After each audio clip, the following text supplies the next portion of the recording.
tonight, but also for all the work and time that she's put into the background, and not just tonight, but also the trip to Hotbrook. Yes. And then to Tissington. You were always very generous. This research you alleged that I do. In fact, I used Google. You still have to do it. You still about 2 have to put seconds. it in an order, don't you?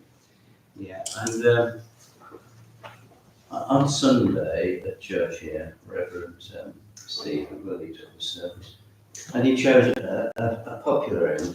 I bet he thought I could sing to you. You all disappeared out the door. And it was, let us build a house where love can dwell. But I was singing it because without really reading the words, because I know it.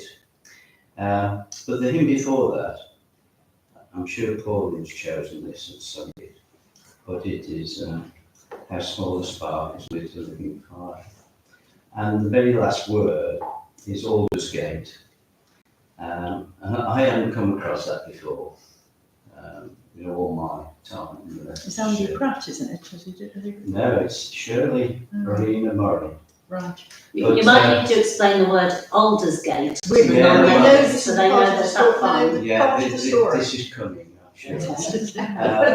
But there is an Aldersgate here, which is associated with the Wesley conversion date, which I think was 17th of May.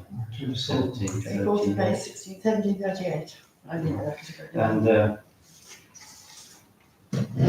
And it's always known as the Aldersgate. So I was surprised to see this other one, but it does say quite a lot about, I think, what you've been leading us towards.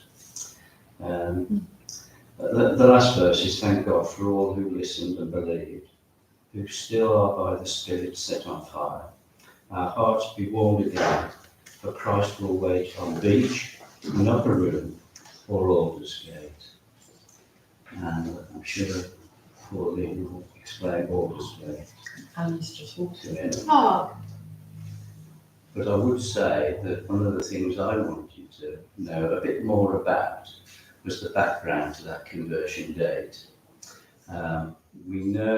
I know that the Wesleys were influenced by the Moravians, and I know that on that Aldersgate day, their heart was strange. We felt their heart strangely warmed. And this expression, strangely warmed.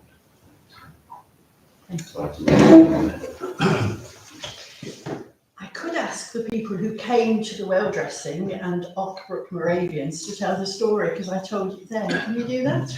Or shall I tell it again?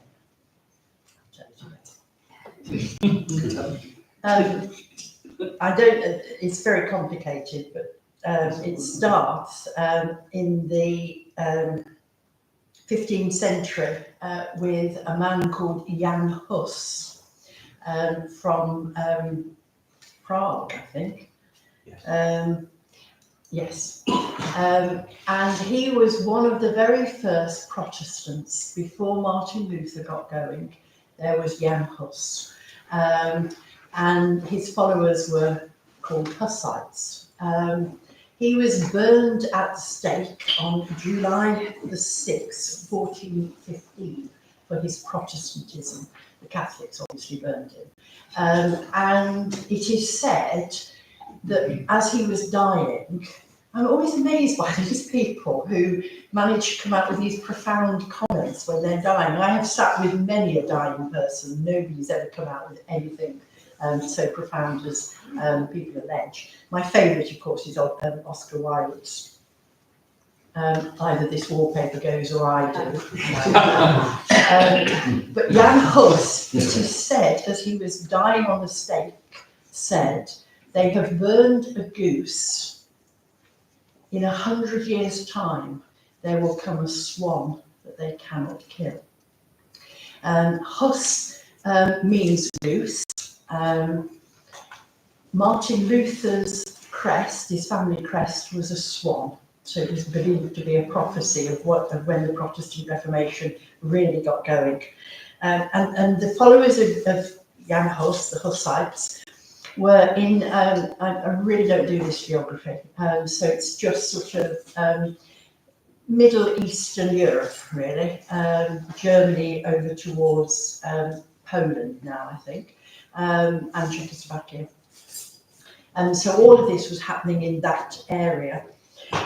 And we have to move 300 years from Huss, so we come through the Reformation to 1722 to begin the story of the Moravians. Moravia was a part of that geography, and they were fleeing, a group of Christians, a group of Protestants were fleeing from Moravia. They were under attack again from the Roman Catholics in what was now the Counter-Reformation. So we had the Reformation, the Protestants had taken hold and the Catholics fought back. And these Protestant Christians in the Hussite tradition went from Moravia, where they'd been living, to Saxony for exile, and they went to the estate of an aristocrat, Count Nicholas Ludwig von Zinzendorf, who always sounds to me as if he's Dracula's cousin, but he was in fact just a very rich man who supported the Hussite tradition. And they went and asked for sanctuary on his estate, and he gave them sanctuary. It is said that they needed to find a well in that place for obvious reasons. That would give them water for sustenance. And they built their first houses there round that well, and they called the village that they built Hellenhut, which means the Lord's Watch, under the Lord's Watch. And there they founded this Protestant, Hussite Protestant village.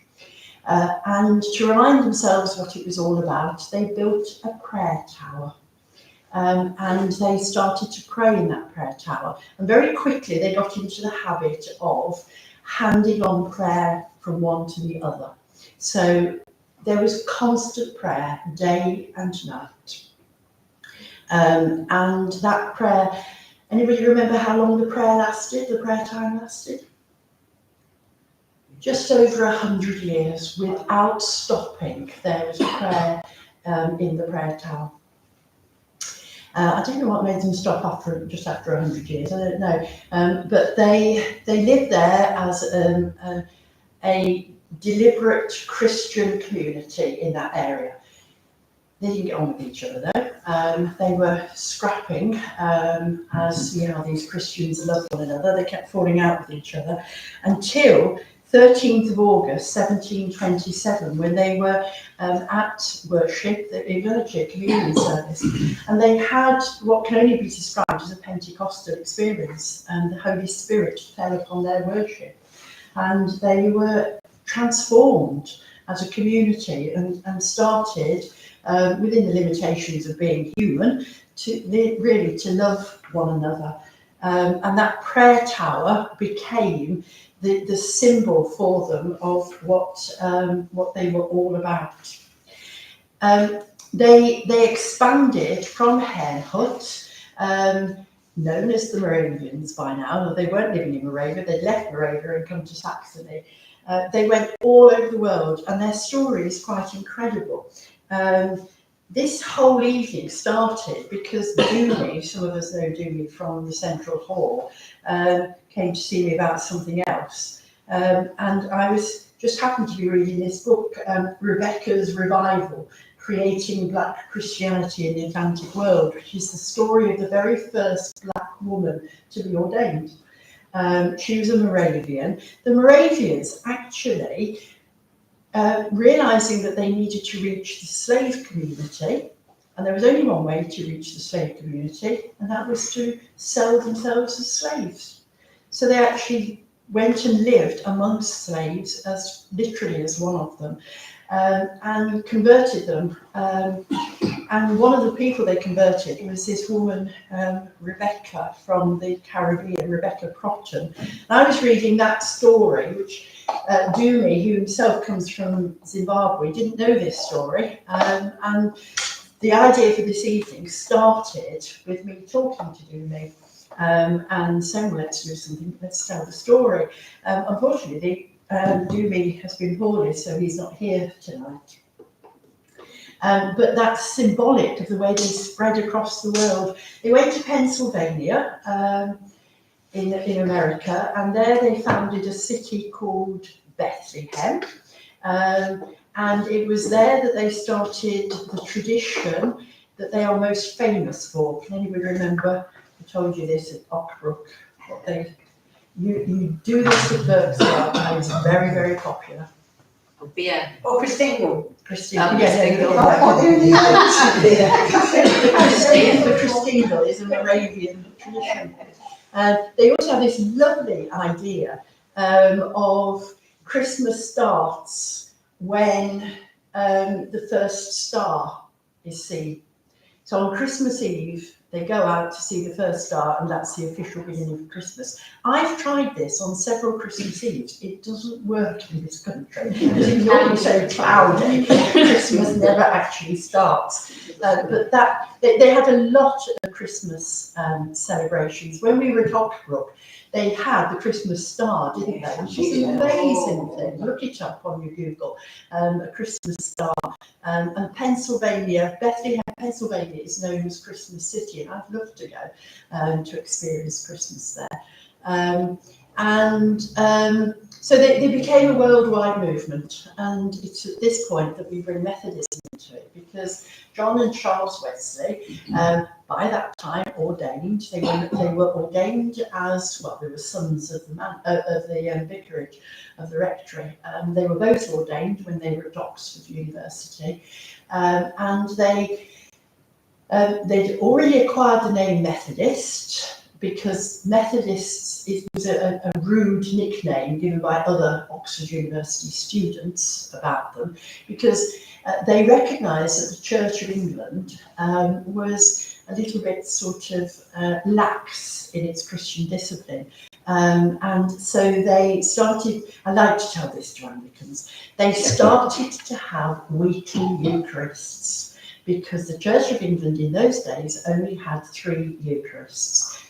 Easter, Christmas, and sometime around harvest. That wasn't enough for the Wesleys, so they had weekly Eucharists. They had regular, probably daily Bible studies. They also had the discipline of visiting prisons and workhouses and that, and actually doing social gospel stuff, as we would say. And they took their faith very seriously.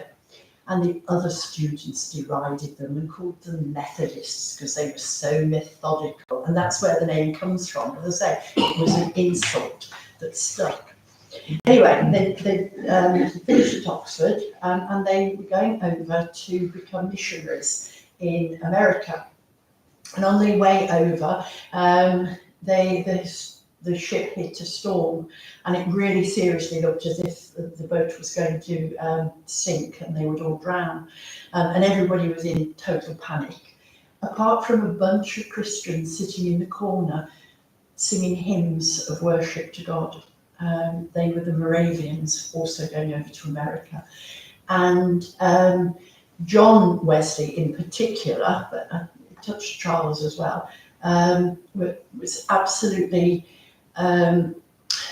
entranced really by these and disturbed by these Moravians, because here was he, an ordained clergyman, frightened to die, and there were these Moravians also facing death, singing praises to God, and he knew he didn't have the kind of faith they had.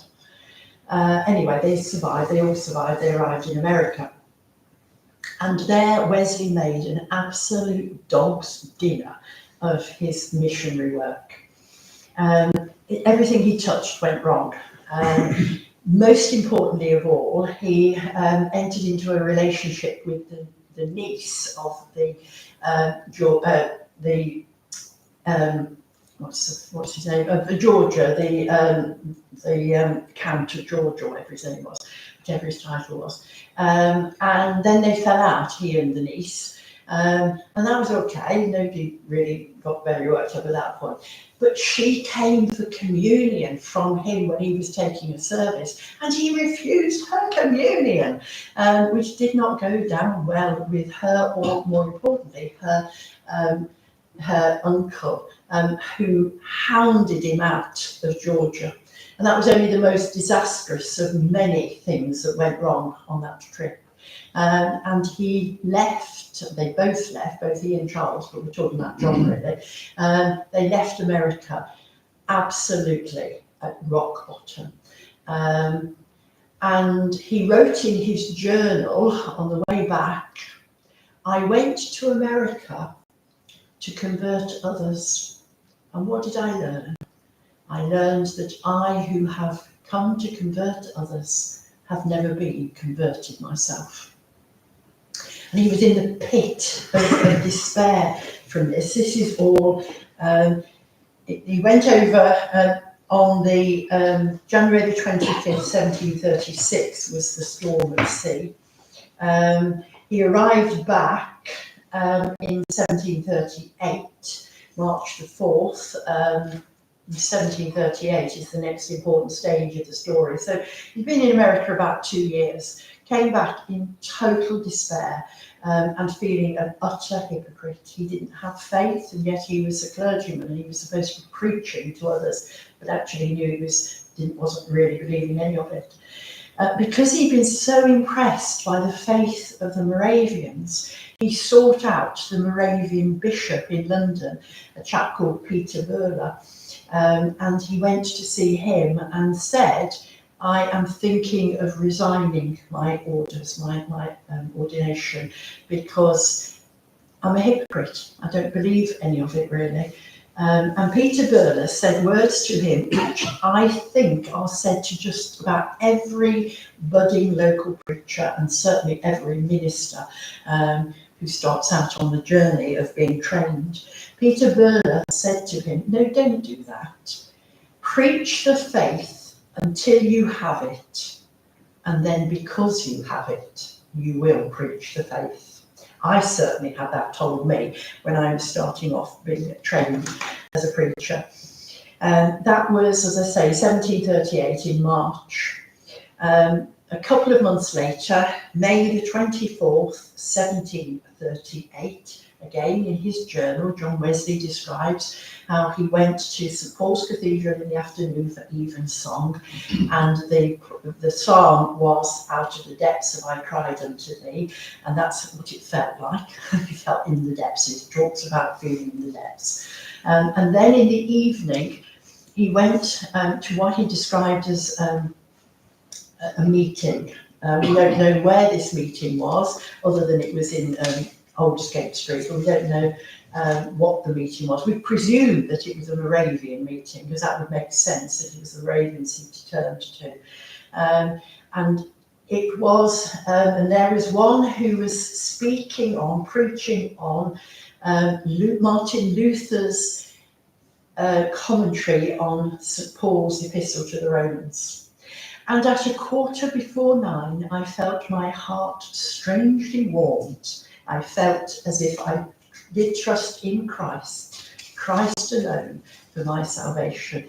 And that's what we Methodists call the Wesley conversion experience. So it wasn't coming from completely outside the faith. He was an ordained clergyman, an experienced ordained clergyman by the time this happened. But that's what we call the definitive conversion experience of Wesley.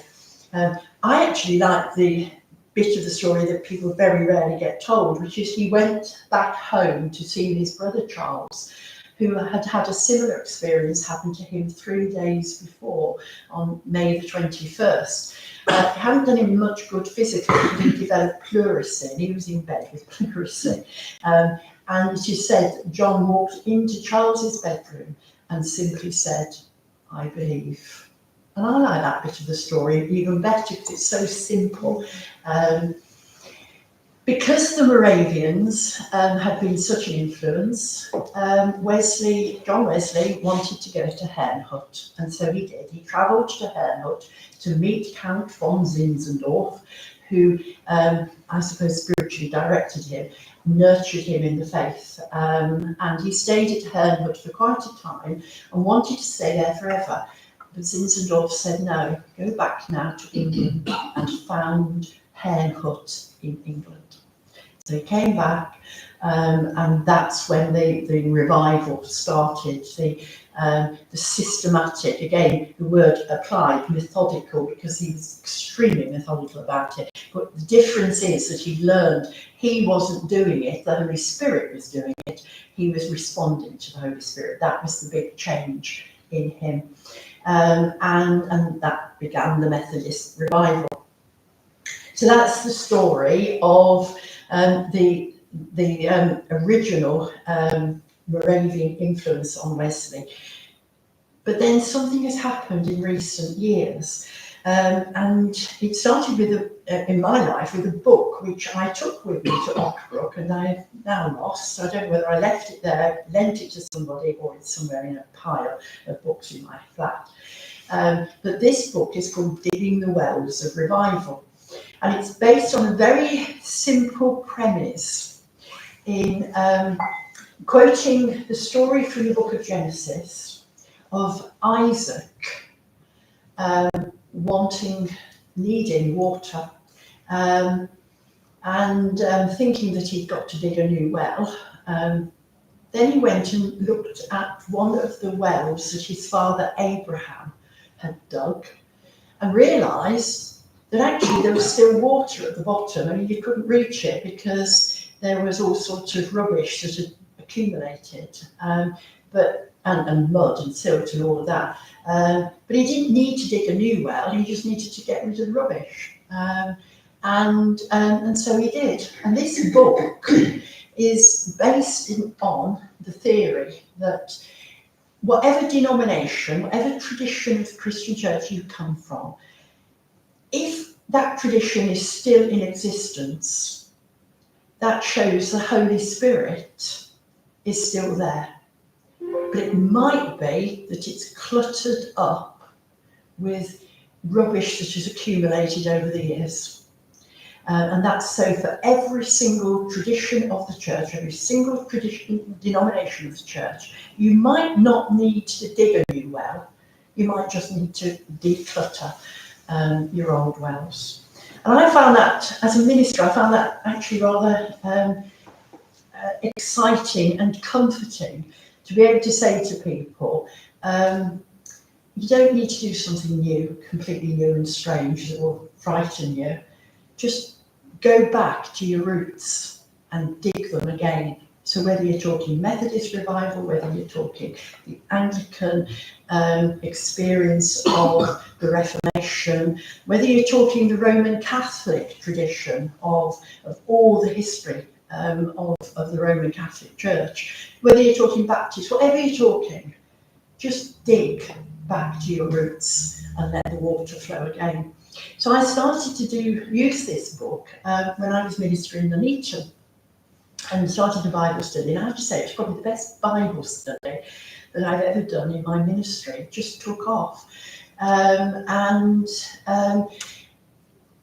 The first day I did what I always do with books, I flip to the back. And the penultimate chapter was on the Moravians. So I said, oh, it's the Moravians. Well, they didn't know anything about the Moravians any more than you have, more than you've done.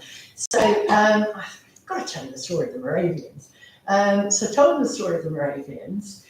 But as we talked about it and prayed about it, I got this sense that we were being told the Moravian well has been dug.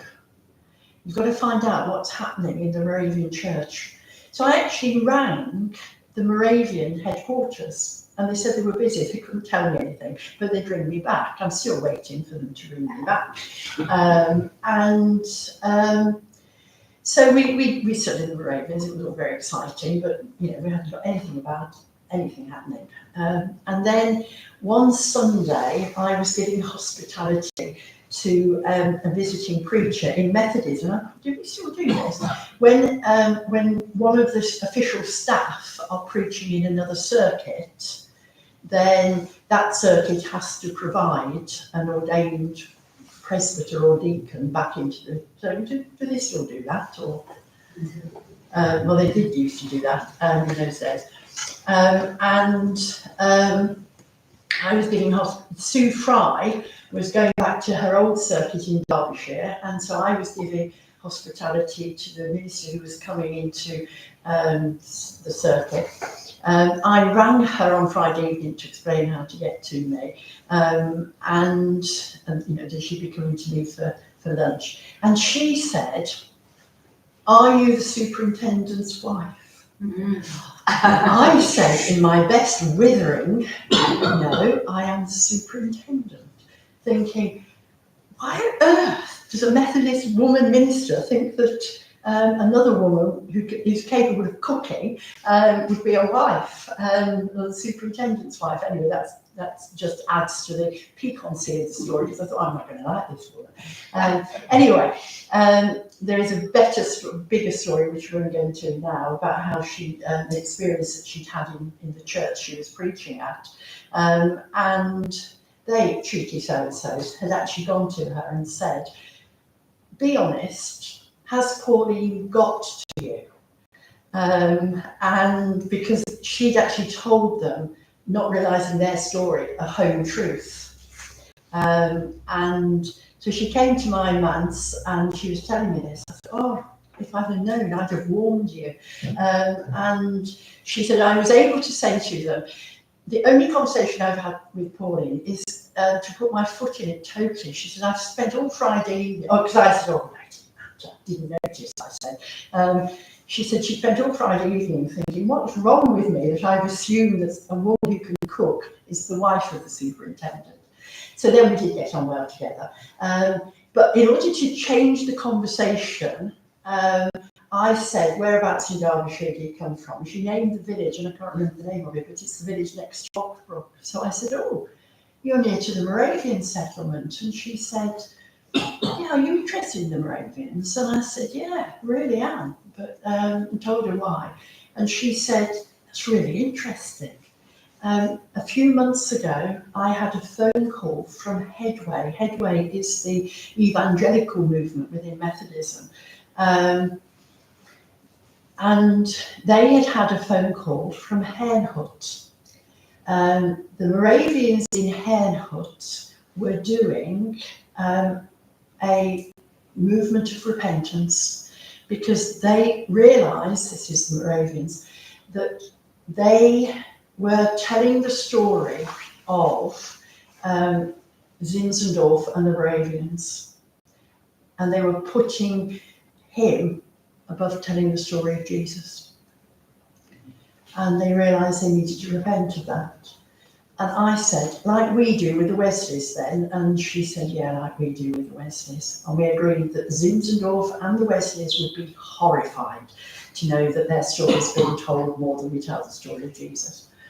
And these Moravians over in Hernhut had done this movement of repentance and were told to reopen the prayer tower. And then these words were received. As I am unblocking the well of the Moravian spirituality, so I will be blocking the well of the British Methodist Church. Somebody from the British Methodist Church must come over on the day that the prayer tower is reopened. And they'd run her name's Pat. And there she was, standing in my front room, telling this story. So we had found what was happening in her, not by ringing the headquarters of the Moravians, not doing anything about it actually, but in the story that I've just told. And it was at that point that I thought, hang on a minute, something really profound is going on here.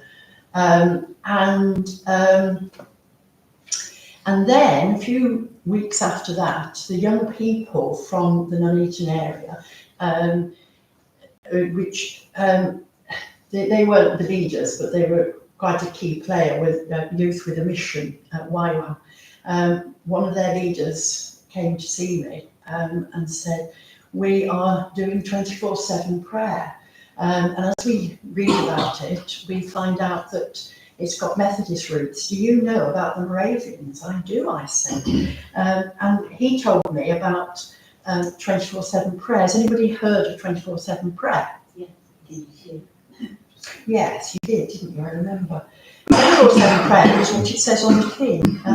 It's the prayer tower, praying day and night. And the story started with a young Pentecostal youth leader from a Pentecostal church in the south of England who went on sabbatical, touring around Europe.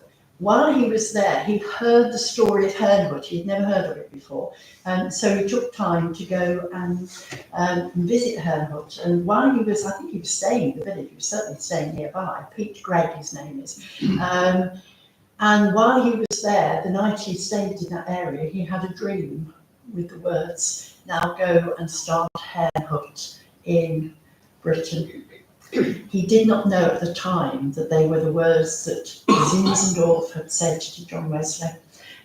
He came back, told his church down on the south coast, and they decided to have a prayer weekend, day and night. And when they got to Sunday evening, they'd so enjoyed and been taken along with this prayer time that they said, "We're not going to close it. We're going to make it a 24/7 prayer room." And I don't know which church it is, and I don't know whether it's still going, but that started this movement across the world amongst young people of 24/7 prayer, like the prayer tower in Hernwood that had had such an impact on John Wesley, was being revived again in this generation. And that's a book of the stories. It's still going on. It's a story of some of the testimonies from around the world. And that's the story of Hernwood, the Moravians, the influence on Wesley, and how it has started all over again in this generation. And when I registered this year, that Ascension Day fell on the feast of Count von Zinzendorf, knowing that Ascension Day is when the Wells are dressed in Derbyshire for the first time and beginning the season of well dressing. I thought, well, let's have a trip to the well dressings. So we did, some of us did. And then I met Annie at the prayer breakfast, and that was when Mark and Emma were away, and Mark had asked me to introduce her. She spoke on Teresa of Avila because that was part of the theme, but she said, much more like to be speaking about Wales, and she told me about her interest in Wales, and she is now going to take over, and I'm going to finish this couple of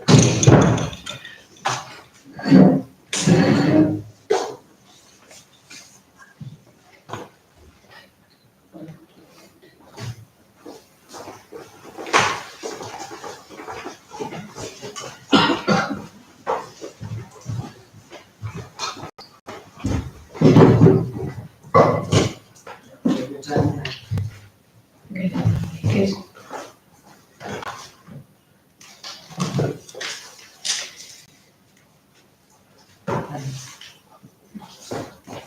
Brilliant.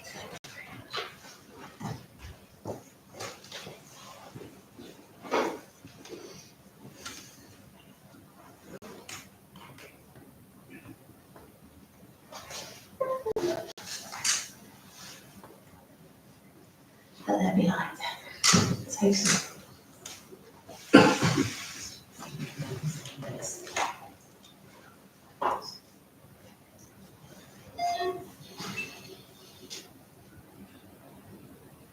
Don't worry if it's only two slides. It's nothing we've got to do in the end. Some IT, but if we have, it's useful to show one picture.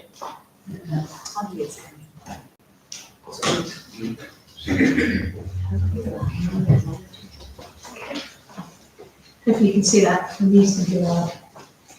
It's lovely to be with you. It's great because I work with a Methodist colleague, Mark Rowland, at the university, and it's always a pleasure to hear about all his trips around on a Sunday when he goes to do cover. And I go to do cover with the Anglicans, and so we swap notes about all the nice places that we've been to and visited. The well picture you're seeing up there is actually St Dubnogs, which is in North Wales, not far in a place called Lanraider, and it's one of my favourite wells. It's in a beautiful little isolated wooded spot, and it's a well that's in good keeping. They're not always as well kept, so to speak, as that. But I thought what I'd do is begin with telling you about another well, one that I think really sparked my interest and was one of the places when I went on my sabbatical travels around the country looking at holy wells. I got fascinated by them, and I began to feel that all the way from being really interested in Cubby's Well in North Wales, which is a beautiful field in the middle of nowhere, and yet you hear that hundreds of people would have gone there on their pilgrimage to Bardsey Island and they would have stopped at the well. Lots of well stories about it. And I was fascinated in why, in medieval times, there was this connection with Christians and holy wells. But one I went up to see was in Scotland. So I'm going to just do a little bit of a reading, something I wrote about that. A small, slender red ribbon, pretending to be a leaf, flutters in the branches, teased out by the breeze and left dangling. It hangs there, open to the elements, ceaselessly unravelling its brightness. The material is tied to what I think is a native ash, once considered the most sacred of trees, the Norse tree of life. Here branches are laden with offerings of simple, strange, whimsical and sometimes grotesque offerings. Beneath this gaudy amphitheatre, quiet water trickles out of the earth. A dark moor draped with yet more strips of cloth, rags of orange and yellow and blue, old socks, a child's pair of polka dot wellies, trinkets on strings and COVID masks provide a tasteless yet strangely enthralling headdress to the well. We're looking at the famous Clootie Well of Munlochy on the Black Isle, a peninsula that looks southward to Inverness across the Moray Firth. So that gives you a picture of what the well might look like. I've been there as well. Have you? Yeah. It's fascinating, isn't it? It's been cleaned up about a year or so ago. It's been cleaned up, and somebody's taken the risk of doing it. But yes, this ancient well is dedicated to St Curratan, known later as Boniface, and he had his settlement there near Rosemarkie on the Black Isle. And Clootie comes from the Scottish word clout, which means a strip of material. The well's name can also be linked to the Latin cluo, which means the cleansing one, from which the River Clyde actually gets its name, the cleansing one. Don't think it's probably like that today, but at the time. Those in search of healing and good fortune would make their pilgrimage to wells such as this to wash and drink from the spring. And the distinctive rags that surrounded it go back to an ancient custom of dipping a cloth into water and then bathing the area of illness that you had with the cloth of water. And then you would tie your rag, your clootie if you like, to the branch, and it would gradually disintegrate over time. And the idea was that as that gradually disintegrated, so your illness disintegrated with it as well. We could say all this is very superstitious, but bear with me. Unfortunately, that practice today has been undermined by the invention of modern synthetic fabric. So they don't biodegrade, and the eyesore rags are not usually removed because they're said to be a curse if you do, that you will get the ailment that somebody put the rag up there for on the tree. I didn't think much to this until I actually met someone whose younger brother, they'd lived in the village there, and out of the blue I met somebody and she told me that her brother had taken this nice shiny little stone from near the well, and there had been a great family meeting in the evening and he'd probably been marched back to put it back at the well. later that evening. But when I look at a well like that, I think about that thousands of pilgrims have tracked that same route, praying that they will, praying that their loved one will recover. And so I think about, well, what is there that can speak to me of today? And I think I like the idea that it takes time to heal. I like the idea from those rags that actually we're identifying, people are identifying their illness, and they're taking action, and then they're thinking about the healing that they need. And in some way, that's the process of healing, owning the things that ache and the things that don't work anymore and the things that are difficult in life. But there's something very special about saying that time can be part of our healing. And having been a hospital chaplain in the past, I find that is part of my story too, that people sometimes want an instant fix, and sometimes the healing that God brings is something different. It's not what they expect the healing to be, but that it is something that is there and that God is alongside us well. So the idea of the rags and the disintegration and the healing all speak to me. Time to heal, time to find wholeness, time to grieve. All of these seem to be commodities in short supply in our modern world. Like a child's grave on a roadside memorial, the well's fading tokens speak to me of the importance of place memory in healing, place that's important to us.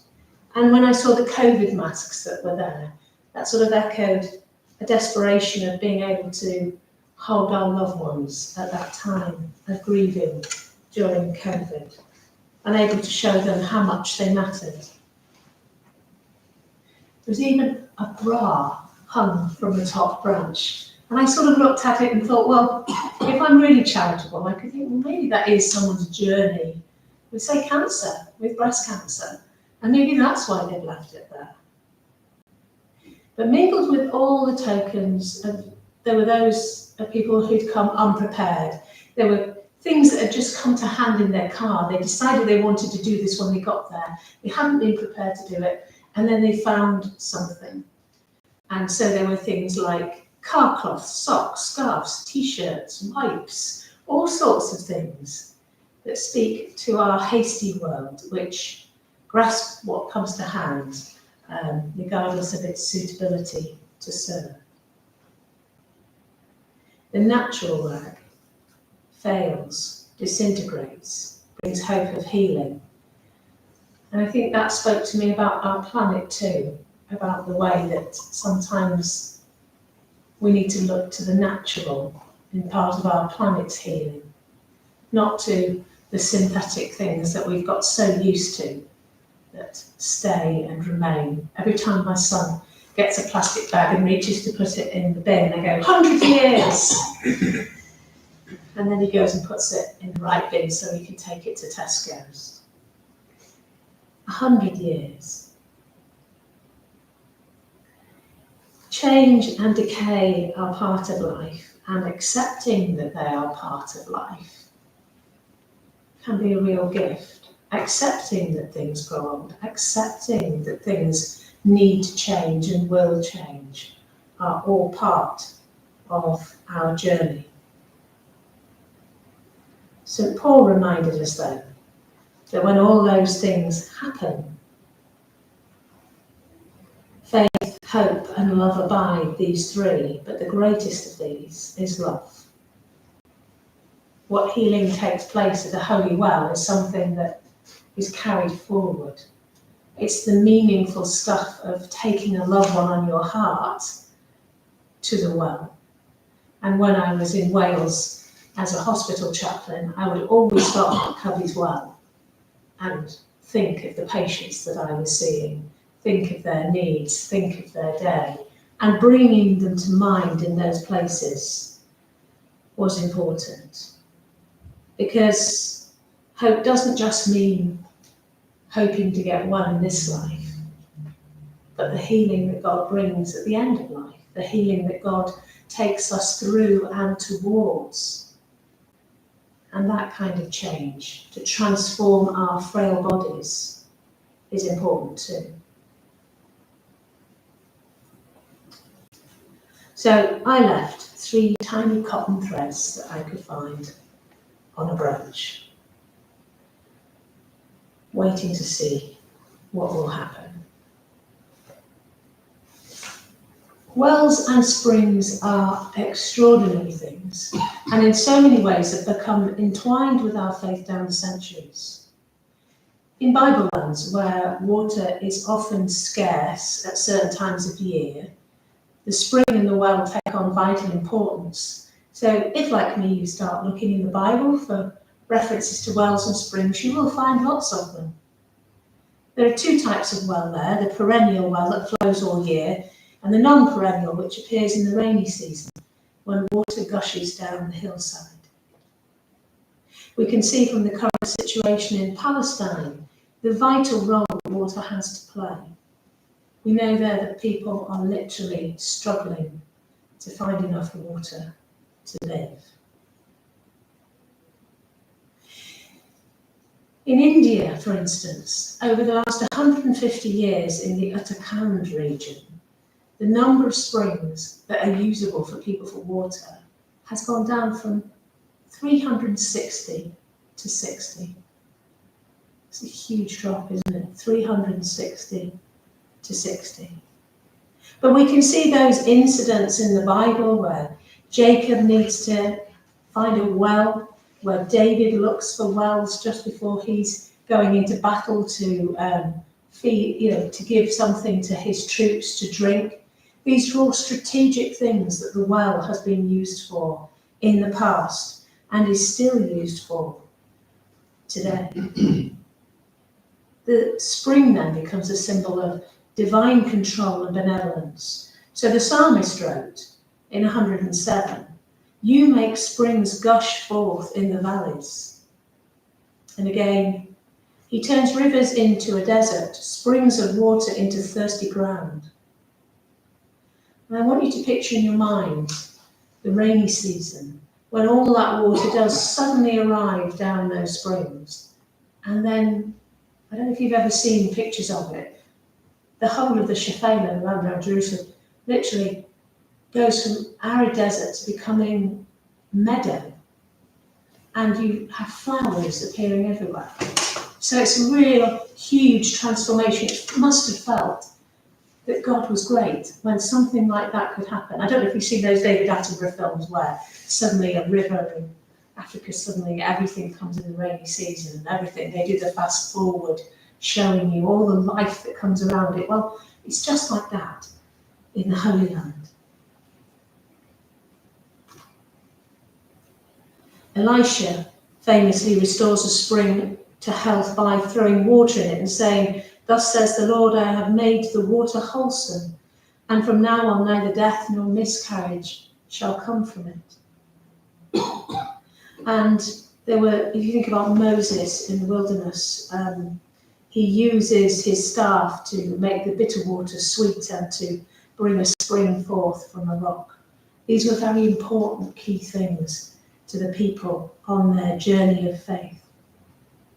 So it's not surprising then that the desert fathers and mothers who came after those times emulated those people from the Bible by settling by springs in the wilderness, springs that would provide for their basic needs. Some churches in this country even have wells inside them. If you ever go up to Glasgow, to the cathedral there, you'll find St Mungo's well is actually inside the church. His hut and house area is outside, but actually the well is inside the church. And if you go down to Wells Cathedral, you go to the Bishop's Garden, you'll find there's a beautiful well there that you can see the spring bubbles rising. And that water flows under the cathedral and then in little tiny channels out to the community, because it was meant to serve the community, providing the springs of life to that town. There's even a very tiny well in sort of Conway. There's a place called St Trillo's, and it's a tiny little, the church is no bigger than this, literally, no bigger than this. And inside it, there is a tiny little square well right under the altar.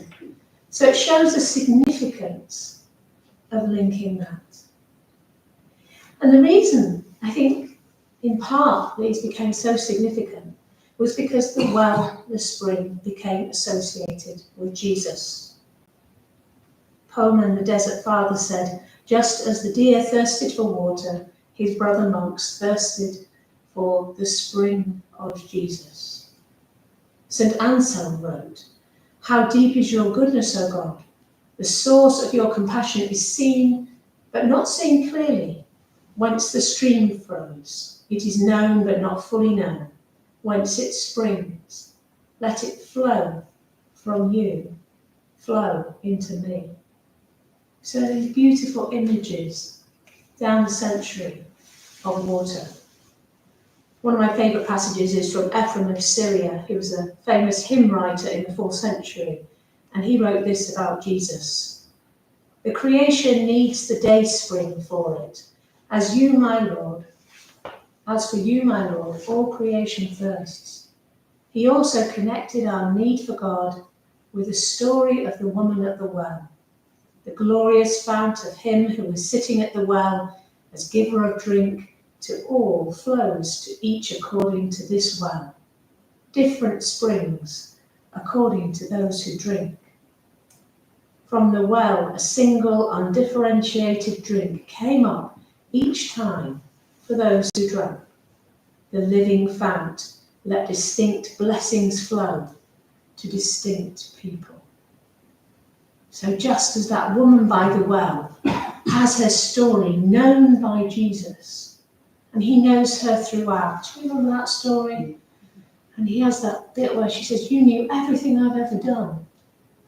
So Ephraim is saying, we're all like that. Jesus is the spring for each one of us and has a distinct water, a gift of himself, an inspiration to give to each one of us. And Hildegard of Bingen, famous abbess and spiritual writer in the High Middle Ages, wrote, the soul that is full of wisdom is saturated with the spray of a bubbling fountain, God himself. So imagine going and standing in the park next to the fountain and getting soaked, and think about how that can be one of our images of God with us. And fountain comes from the Latin fons, which means spring. I think there are so many lovely readings, and I thought I'd be a bit Methodist here for you. There is a bit from Wesley, and he did a commentary, I think, on Ecclesiastes, where he talks about life and death, and describes dying by using the image of the fountain. And this is the passage from Ecclesiastes. Before the silver cord is snapped and the golden bowl is broken and the pitcher is broken at the fountain and the wheel broken at the cistern and the dust returns to the earth as it was and breath returns to the God who gave it. And Charles Wesley used that passage, and I didn't know he was so scientific, but he talks all about how that fountain is, if you like, the heart and life's blood pumping through the arteries. So that fountain is like our life. And he goes into great detail all about the ventricles and all about the way the heart pumps life around the body. So even he had a bit about a well. So there is so much more, but I'm not going to go on about wells for you now. There are some beautiful other images and things we can take of theology away from it.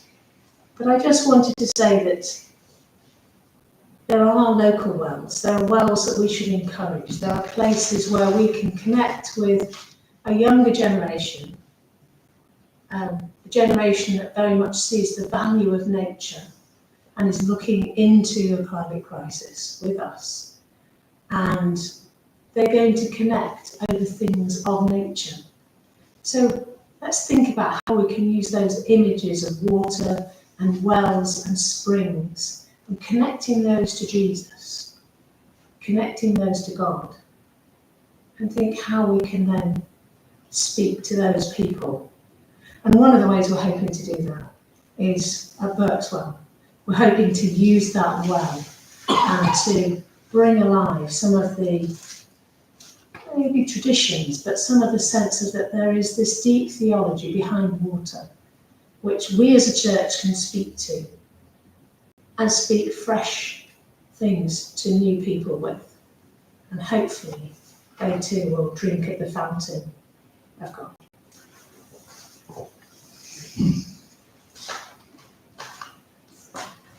Thank you. Is that enough? I once used a fluty well when I was at Avenue, and had a prayer crew that we often have in Methodism, and gave out red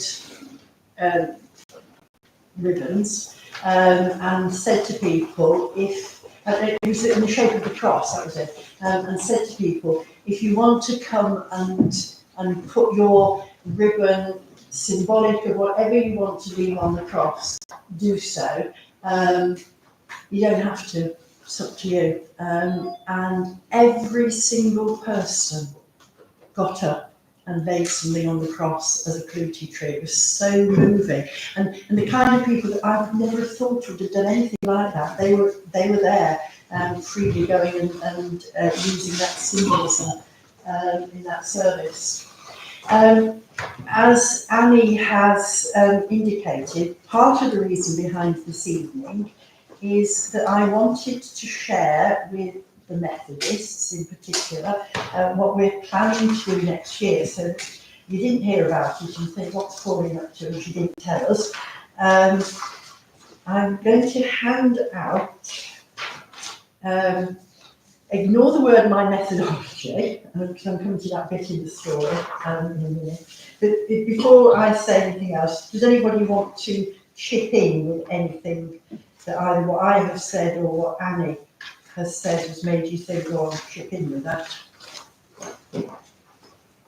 It's interesting that, for example, in Catholicism, you have Lourdes. And if you've ever been to Lourdes, or looking at that well with all the ranks, and you go to Lourdes and you see, the crooks and the steps and everything, and it has been, it's just people see water as this healing, in fact, holy water. People drinking holy water, which you're not allowed to do, but we do. We think, I've got trouble with my heart, so I've other people do it. And so there's great similarities in it throughout the whole world. And Holywell, does anybody know Holywell in North Wales? It's the only shrine that kept on during the Reformation, Catholic shrine. Never, they didn't close it. I don't quite know why, but they didn't. That's very moving as well. Yes, I think for me, it's you get these places, and I just really wanted to understand and say, well, there must be something behind it. It's not just superstition. No. There is something about Christianity taking to those wells in the past. And I do think it's this connection with Jesus and God being used as these images of water that are very rich in the ancient church that we seem to have forgotten a lot about. And it's there. But yes, I remember going to Holywell and we had a family from Liverpool while I was there, and they were splashing around in the, almost like there's a swimming pool just outside it where you can actually go fully in. And they'd all come prepared for a nice dip, and it was quite funny because I'd gone thinking there was going to be a bit of solemnity about this place, but actually it was quite festive. But there are many wells which are very poorly kept. You have these great big ones where there's a lot of attention on them, but there are hundreds and hundreds of wells across the country, and some of them are just like covered in weed, and you have to go and find them. And what happened was, like you're saying, you had the Reformation, and then you had a period of time where the church suddenly got to a point where it said, people are paying far too much attention to this, not our churches, and we'll either rename them spas or close them down, and we will lock our baptismal waters up. So you have fonts in Anglican churches where they have a padlock on them, because they felt like everything was getting too superstitious and people were losing the meaning of it. And then there was a revival with the spa towns, and then you go from that to the discovery of the sins of cholera.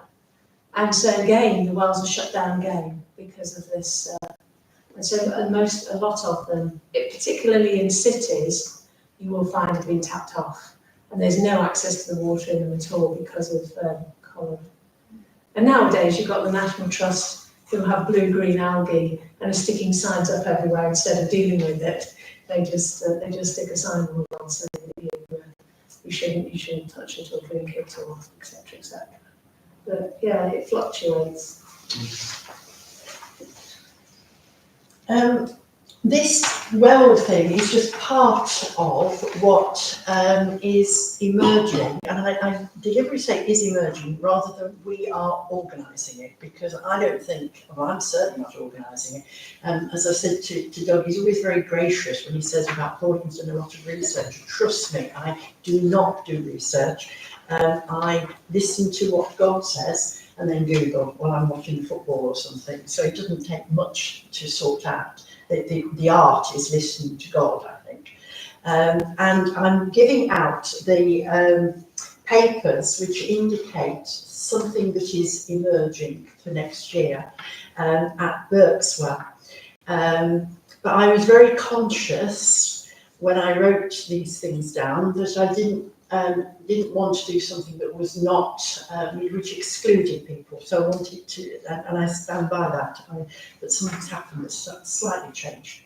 I don't want to exclude people, but something has happened that brings the focus back into Berkswell. But you'll see that there are, by the graciousness of Mark, who invites other people, including other clergy, to come in and do things in his church. Not every vicar would have that openness and that humility and graciousness, and I think that needs to be recognised and affirmed. All sorts of things are emerging for next year, and I wanted you to be aware of them, while I'm also aware of the fact that lots of things are happening for you next year, like the most obvious thing, you're going to have a new minister who's actually coming from the circuit that I used, where I did my probationary circuit. And it's not quite the same circuit because two circuits have united, but it includes what used to be my circuit. And Christine's coming from there, and I'm aware of the fact that therefore a new minister is coming and needs to be consulted. I'm also aware of the fact that we believe in the priesthood of all believers in Methodism, and ministers know that they are coming amongst people who are already quite capable of listening to the Spirit and doing their own organisation, which the minister then fits in with. And as ministers, we are delighted sometimes when something is happening. We wouldn't think to just come in with our own ideas. So that's the first thing. I also noticed it's your centenary next year, isn't it? Doubles. You are? 200 200 years, right, your double centenary. on the Pentecost Day. Yes. But in the last few months, last couple of years, but I have been preaching at Berkswell on several occasions. And again, I want to affirm that Mark has this incredible gift of knowing when to ask, because I never ask. It's actually one of my really strict disciplines, because there's always a chance that my ego could get in the way. And so to test the spirits, I wait to be asked. And know that therefore it's not me that's pushing myself forward, it's God asking. And it has been amazing how I seem to have been asked for the right days. And I just brought copies of the last three sermons that I preached on Bonfire Night, for the Feast of Candlemas, presentation of Jesus in the temple, and recently on Pentecost Sunday. and they all fit together as a sequence, as a series. I brought a couple of copies of each. Should really be saying this on tape, but so they were photocopies of Coventry University this afternoon, so not to bankrupt Coventry University. I only did a couple. If you'd like to take them and share them amongst you, please do so, and you'll see what is emerging, because it explains what is emerging. The programme that I've given out to you shows some of the ideas. There are two that are really fixed points. One is the February the 2nd-ish, somewhere around the time of Candlemas, where I have got Novette, our chair of the district for the Anglicans. The chair of the district looks as if they're bishops. They are not. The superintendent is the bishop in Methodism. The chair of the district nevertheless covers that whole area, similar to a diocese or several dioceses in the case of Birmingham. And they have pastoral responsibility looking after the clergy. That's their main function. But they're not bishops. The authority lies with the superintendent, but that's another thing. But I got Novette to pencil in her diary that she will come over to Berkswell and be part of that event, which I speak of in the sermon that I wrote about Candlemas last February. The other fixed point, which is not quite fixed, but I think it almost is exactly what Annie has been talking about, something celebrating the well, Berks well. And those of us who went well dressing looking were so inspired by seeing the well dressing. I was amazed that you hadn't been to see the well dressing before, because I go most years. But we reckon you could do a well dressing at Berkswell. Somebody can make the frame. People can actually put together a design of the wells. So that's the plan for next year. It's lovely in terms of it's a community thing, because people grow things in their garden that they think might be put into the design. So you might have seeds from something, or you might have petals from something, and then they all get put in together into the design of the actual thing. So there's lots of little bits that get brought together, and you can do it with children. So it's a lovely way to involve the school. Yes. They use bits of food as well, don't they? Yes, they use nuts and that. Yeah, all natural things. That's the only thing is it has to all be natural. Yeah, get the school involved. So they are these two fixed points: the sort of Bridget's Day or Candlemas and the Pentecost. And as I say, I'm aware that it's your 200th anniversary, but I'm also aware of the fact that it's a fabulous time to do Pentecost, to do the well dressing, and it's not far. You could actually do both together in a weekend, send people from here up to the well dressing. So that's the plan. The rest is sort of still suggestions, but I have put down at the very beginning what is the Moravian influence still in Methodism. They influenced, not solely, but they were a big influence on the covenant service, which for us Methodists is actually the most important day of the year. I was brought up as a Methodist. We didn't go to carol service on the Sunday before Christmas, because everybody went to carol service and you couldn't get a seat. Do you remember those days? So we never bothered with that, but we never missed covenant service on the first Sunday of the year when you enter. When I was a minister in my first appointment, I found out that people didn't come to covenant service because they could not say the words, because they demand so much. Let me have all things, let me have nothing. I freely, let me be full, let me be empty, let me have all things, let me have nothing. I freely and wholeheartedly yield all things to your pleasure and disposal. And talks about being content that he will appoint as our place of work, things like that. And I found people were staying away because they couldn't, in all honesty, say those words. So I preached on the fact, when you say the covenant prayer, the whole fact is it's a covenant, and that means God saying it to you at the same time. So listen to those words as if God's speaking them to you. Then you dare to say them to him. Then people started to come to the covenant service, and that's the only way you can cope with that intensely important service. That, not solely, but the Moravians were involved in the development of that. And they were certainly involved in what used to be a tradition. And again, I remember this from my childhood.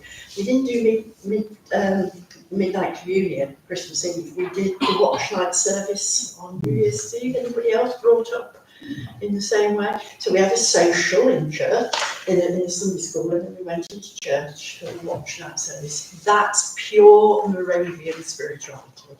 And I thought it would be a good idea somewhere to begin New Year with that Moravian service. And they shared a love feast, a Moravian love feast, which looks as if it's communion, but it isn't. It's they use cake and water to distinguish it from communion, from the Eucharist. Which means that everybody, every denomination can share in that, unlike the Eucharist, which is where we're still divided. I don't know a church that doesn't do cake. So that's one suggestion that I'm making. And I would love to think that it could happen somewhere in this area. And I'm not making any plans.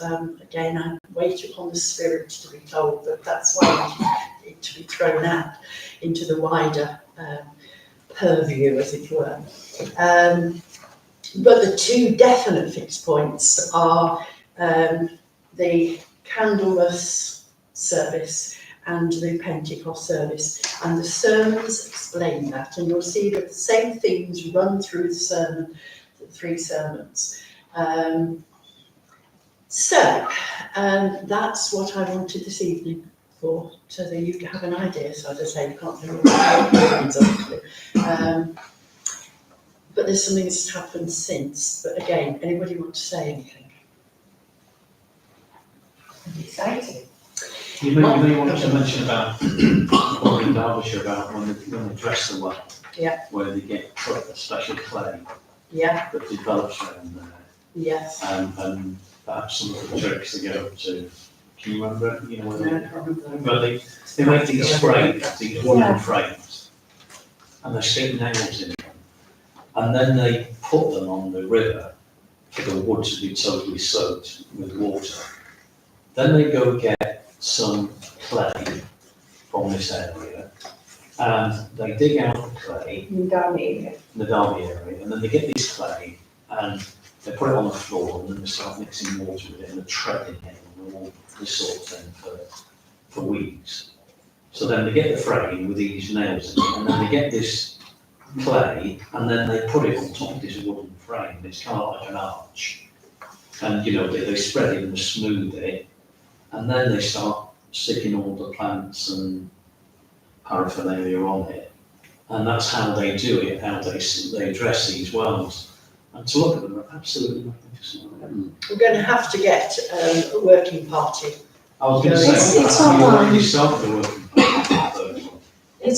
Online is that there are like step-by-step things you can find. Yeah, on the there is like a Derbyshire well dressing site with all the dates of when everyone is happening in every area, but it also has a how we do it with pictures. So I think it's doable because there is that kind of resource to actually.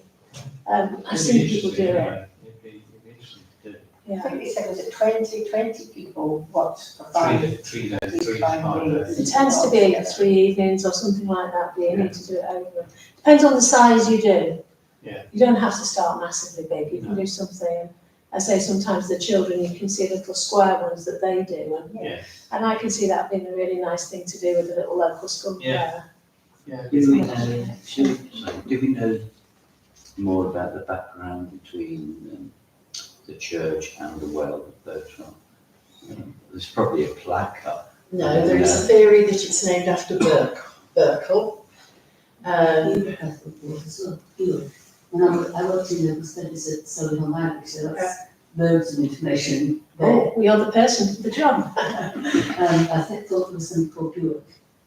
That's In the Dooms, there was spoken down to Burke's, before the Doomsday, and then there was a local landowner who, I believe, had a name that was similar to that, and they wonder if it's that person. Yeah, so it's going back a bit since I was. But you also, and there's, but it's the idea that he was baptised there, so it's linked to baptism as well. And then you get that lovely link to Jesus' baptism, and the early festival in the year is a time when the Orthodox think about the blessing of the waters, and they believe that Jesus, by being baptised in the water, blessed the water. Not just that the water was being used to bless him, but the water was being blessed by the presence of Jesus in it, that creation was being blessed. So they go around blessing holy wells at that time. Was it, I might be on the song, but it was the well and the baptism first, and that's what made the church still there. I thought I saw something about a pagan, that there might have been a pagan site there originally, and then they built over it. Wasn't that cross the first thing So I on the think, drive? The pagan. not the cross, but the stones. So there's a preaching cross outside the church. Yeah. And nobody's quite worked out why those stones are quite worn. So if it was just somebody toddling up to preach and then toddling back down again, the stones wouldn't have got worn. There obviously has been some ritualistic walking around the stones, or it's easy to believe that if you look at it, because the stone has been worn away. Then in the crypt, there are also some stone images. In particular, there's a circular one that somebody, maybe Chris told me one day, was thought to have been predating the church, and it was a symbolism of the sun being worshipped as by something part of creation, sun worshipping. So the story that I know, but I think there is bits, there's Warwick Record Office and there's Solihull as well. And Jill has done a lot of research in this, but she's no one to New Zealand. I like the story of sometime around the 700s, Burkle being a chieftain, Anglo-Saxon chieftain, and monks coming from Lichfield converting him, and then therefore the village. And we don't know anything about whether he was really baptised in the well, but it's quite likely because it's a water source. Yeah. So we could make that, but there's nothing. They still do in the tiny St Bino's Church in Wales. They still have like a spring just outside the church, and they use that still for baptism.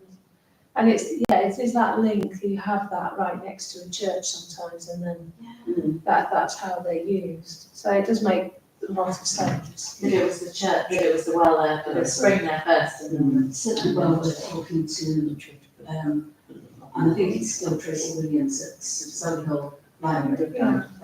Well worth talking to her and saying, what have you got? Can you show us across? I think you have to celebrate the connections and the things that you have, that you've just got in front of you, and use them to preach the gospel. So, in the last church I was at, we had the Tickler's Jam Factory from World War I. It was the Tickler's family's church, and they had this beautiful thing about fruitfulness in a window with all the different types of fruits that you would have had in jam. And so we did a World War I themed event, looking at that with the church and just, highlighting. So you've got this fabulous well there. It would make sense to me that if there was a way we could use that. And Is it part of the church or is it part of the parish? but it's the village, it's not part of the church. No, so it's the, We do use it, we were under irrigation, we pray there. Well, Mark's baptised a couple of but babies. if you're doing something like well dressing, I think you probably have to. oh yeah, you Talk have to to the include the parish parish council. The parish council wants nothing to do with the well. Okay, is that, okay, I go to all parish councils, both parishes. They don't mind if we do something with the well. well, we can Yeah. understand. I understand they don't want to have responsibility for it, and there's a problem with insurance about it. What they have provided, when they look many years, they provided the postman with the provide the degree of safety. Yeah. They are about to be replaced, like for like. The post will be insured, but nothing else. Similarly, I'm not interested in the green either. It's public liability. Yeah, You yeah. may wish to talk to the chair of Virtual Parish Council or the clerk, but I think you'll find this position. So you probably do what you want with it, as long as you don't contaminate water. Do we feel that? Even Don't Severn let your Trent- dog drink in it, yes. Even Severn Trent don't want to know about the well. There's flooding and everything. And that's the problem, isn't it? Yeah.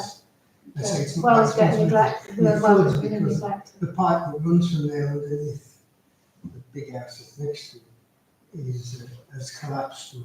That's the story. I only hear what I hear at parish council, which may not always be fact, but it's what they do. Okay. If you want to know anything about the parish council business, ask John. Oh, well, that's very helpful. Thank you. Yes, but We're going to have to get it a would be working worth party mentioning. going The other soon thing on all was, these sorts there of is the things. Virtual Society, which is another organisation which is, Yeah. looks after the History. the various pot plants and all the rest of it around the village, and does other things. They might be interested in an event that was aimed in that I think direction, it's or that- perhaps even the scouts. Getting It's the that community. pulling in partners, it's that making it a community event where other people feel invested, isn't it? That And the school, I should think. makes School, events yeah. work, makes events And the work. Virtual Society. Just a thought. How do you visit the water? Do you know how to do it? It's not so deep. It's not so deep.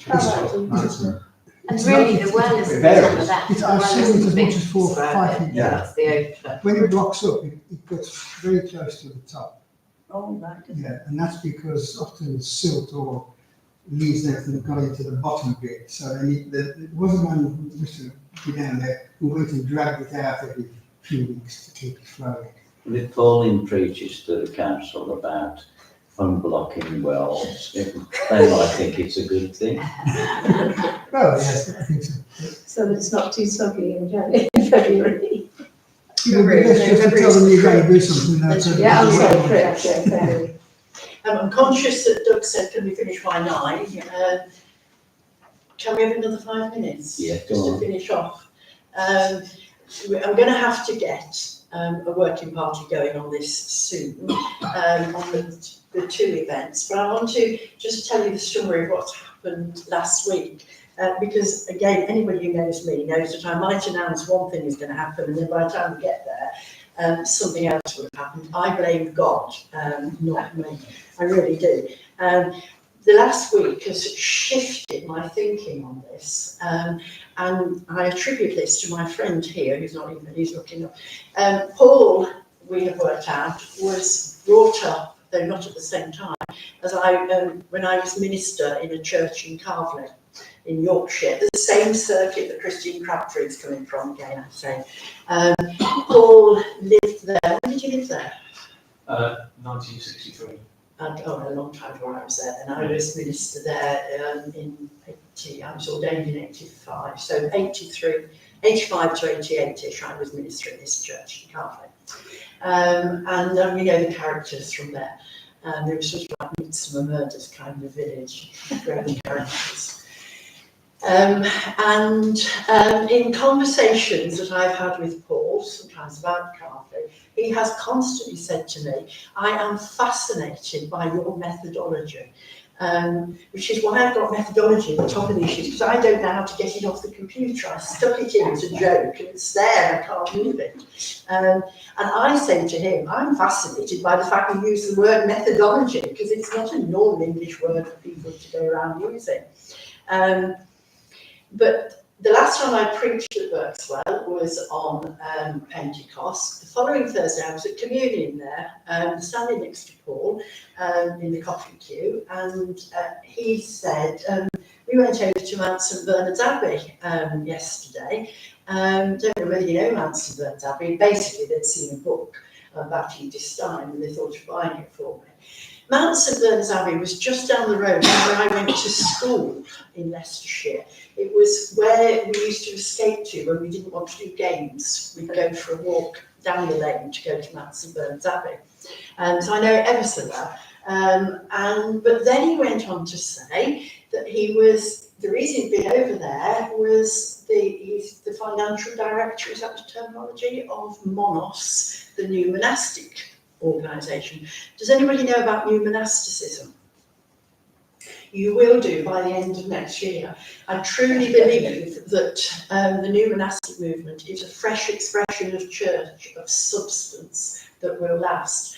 And this Monos group, I actually knew of from my time as minister in the Nuneaton, because they started in Barwell and Hinkley in Leicestershire, and then went over to this excellent cafe they opened a cafe, a tea room, where they do the most amazing scones. In Leicestershire, I've taken Annie over there everybody gets taken over to. I'll bet testimony, the scones are amazing. So we decided that we would go over for a day trip over to have some more scones last week. I took Stuart Jennings, well, I didn't take him, I asked if he wanted to come, because of course, as we know, he's just lost Carol, and I'd been round to see how he was, and he's obviously looking for things to do, and I said, why don't you come to St Bernard's? He knows it well as well, because he used to take students there, and something happened.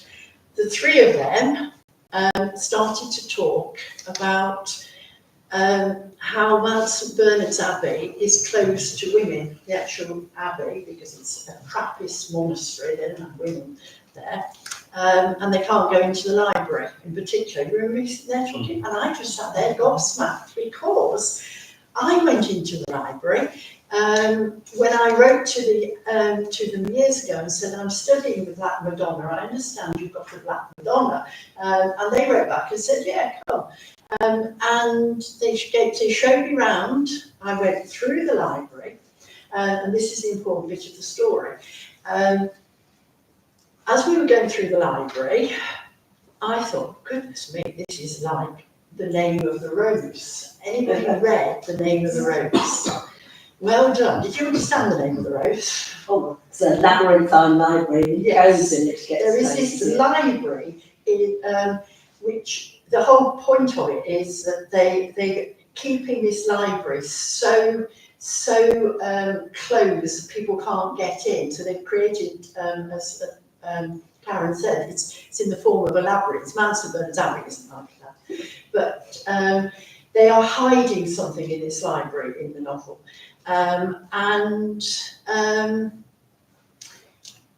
what they're hiding, we'll come to that in a minute. But all through this planning of this weekend, or this being led of this year, I have heard Eco Church, ECO, which is why I thought, oh, this has got to be about green things, environmental things, etc. But yet last week, sitting there listening to the other three talking about that we can't go into the library, and me thinking, oh, we're into the library, nobody said that. Yeah, they took me into the library, these monks. And I remember distinctly thinking, this is like The Name of the Rose.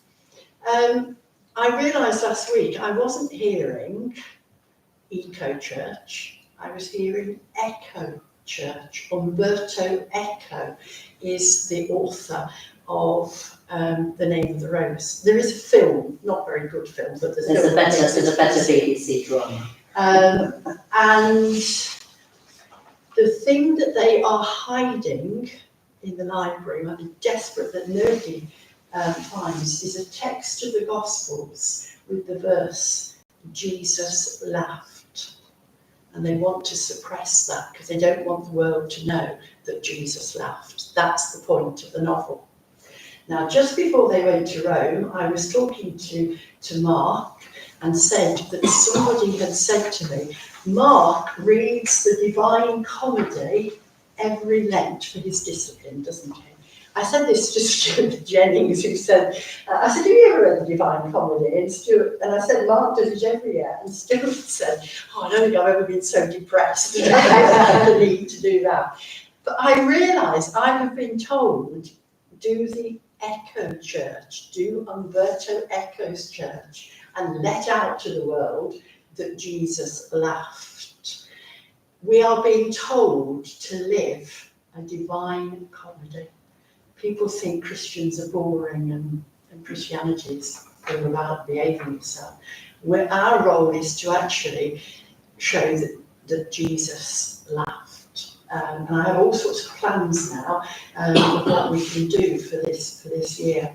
But that all started because of sitting there listening to three of us talking, and me thinking, I don't know what they're all about, because they took me into that library. So that just shows that it's God that's making this happen, not me, not anybody. We're trying to follow the Spirit for next year, and that's 8 minutes after.